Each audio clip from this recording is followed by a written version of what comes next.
welcome to today's Explainer. We're diving headfirst into the wildly shifting landscape of the AL East right in the middle of July 2026.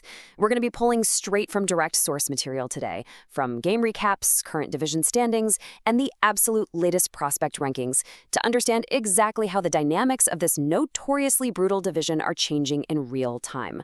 It's a wild ride, so let's get into it. To kick things off, we really have to ask ourselves a massive question. How quickly can momentum just completely rewrite a team's destiny? If you follow the American League at all, you know exactly how razor-thin the margins are. But seriously, can a mere 2 weeks of elite baseball fundamentally alter the trajectory of a whole organization? Well, consider the number 14. That represents the Boston Red Sox's current massive 14-game win streak. This incredible run was just extended on July 20th. When they somehow overcame 3 separate deficits to beat the Baltimore Orioles 6-5. It was this gritty, absolutely electric performance that perfectly captures the kind of magic they've tapped into right now. And that brings us right to 15, which brilliantly illustrates the stakes we're talking about here. Boston is literally just one single win away from tying an 80-year-old franchise record of 15 consecutive wins. We're talking about a record set all the way back in 1946 by a legendary Boston squad led by Hall of Famer Ted Williams. I mean, that is the kind of historic company this current roster is suddenly keeping. Crazy, right? So, Section 1, History on the Line. Let's actually dive into how they got here. Because, just a few weeks ago, Boston was sitting at a pretty dismal 37-48 record. Frankly, the season looked entirely lost. But this 14-0 surge, it's completely flipped their trajectory. They've gone from being an absolute afterthought to pushing incredibly hard toward a wild card playoff berth. They are literally on fire, having outscored their opponents by a whopping 34 runs during this stretch.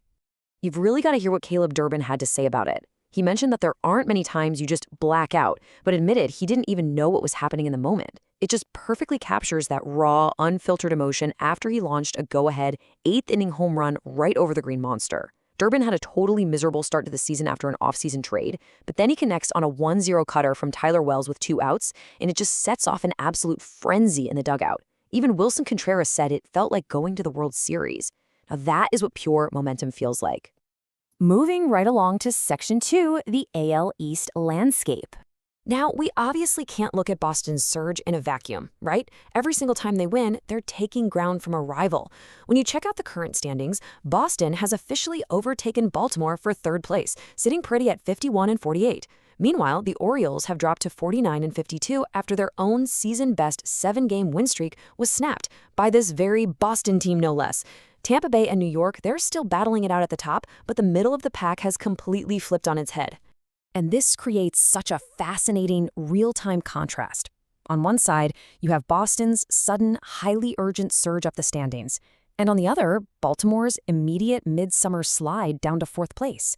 What you should really take away from this is just how insanely fast a 37-48 team can become the absolute hottest story in baseball, while a team that literally just won 7 straight can suddenly find themselves on the outside looking in.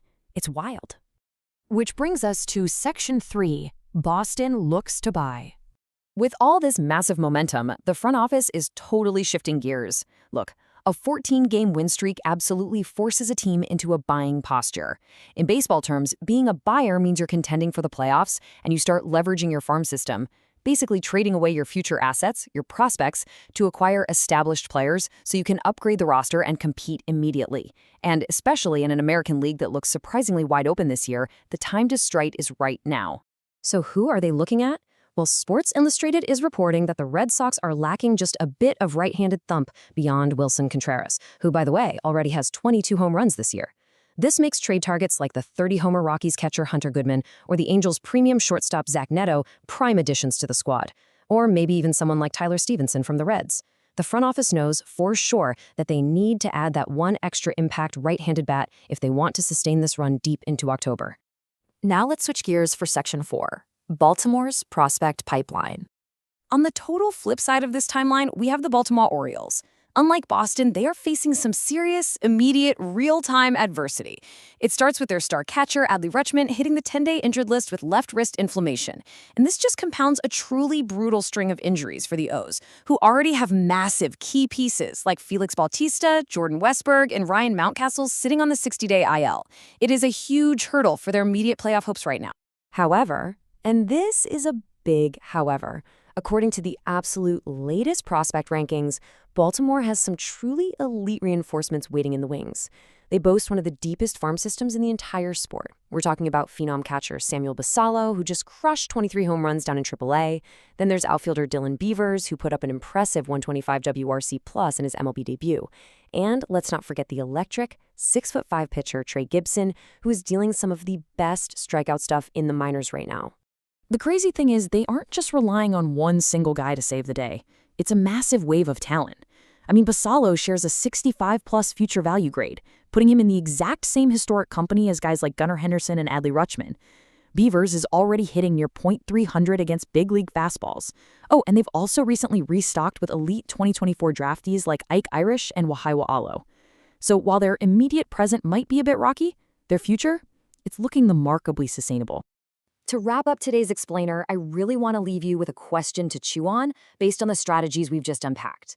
In the brutal, unforgiving AL East, what ultimately wins out? Is it a historic, record-chasing midsummer surge that forces a team to buy for today? Or is it the sustainable, unwavering power of the league's deepest prospect pipeline that's built for tomorrow? It is the classic battle of win now versus build for the future, and it's literally playing out right before our eyes. Thanks so much for joining me to break this all down.